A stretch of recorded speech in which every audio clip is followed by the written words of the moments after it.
পাশের বাড়ি এক দিদি ভাই খাসির মাংসের মধ্যে দই দিয়ে রান্না করতে, তাই দেখে আমি খাসির মাংস কিনে নিয়ে আসলাম। এখন আমি মশলা করে নেব। রসুন, কাঁচা লঙ্কা, আদা, জিরা, অল্প একটু লবণ দিয়ে পিষে নেব। খাসির মাংসগুলো ভালোভাবে ধুয়ে জল ঝরিয়ে এর মধ্যে দিয়ে দিলাম কিছুটা কাটা পেঁয়াজ,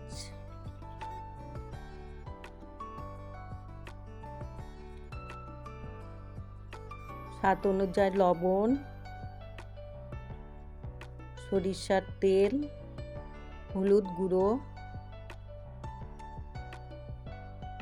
লঙ্কার গুঁড়ো, ধনিয়া গুঁড়ো, জিরের গুঁড়ো, আর দিয়ে দেবো এর মধ্যে 100 গ্রাম দই। আর পিষে রাখা মশলাগুলো দিয়ে আমি মেখে নেব। আধা ঘন্টা পর্যন্ত আমি মেখে ঢেকে রেখে দেব।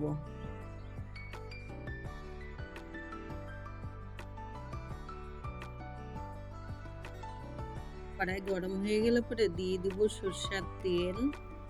এর মধ্যে দিয়ে দেবো 2-3টে এলাচ, তেজপাতা আর কুচানো পেঁয়াজ একটা দিয়ে দেবো। ভালোভাবে করে লাল লাল করে আমি ভেজে নেব।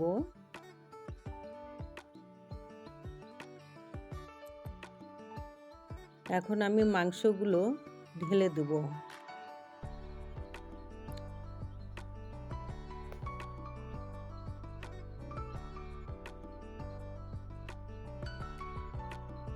নাড়াচাড়া করে আমি ঢেকে দেব।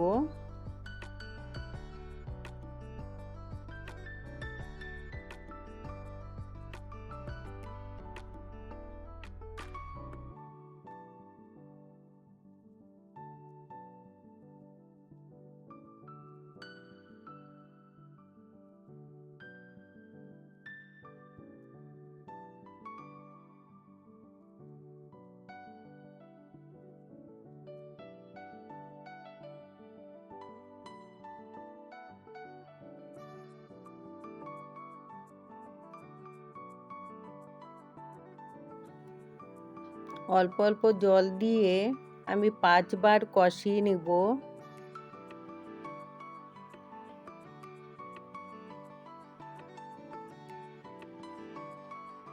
কেটে রাখা আলুগুলো আমি দিয়ে দিচ্ছি। আমি কাঁচা দিয়েছি, আপনারা ভেজে দিতে পারেন আলুগুলো সিদ্ধ হয়ে গেছে। এখন আমি পরিমাণ মতন জল দিয়ে কিছুক্ষণের জন্য ঢেকে রেখে দেব।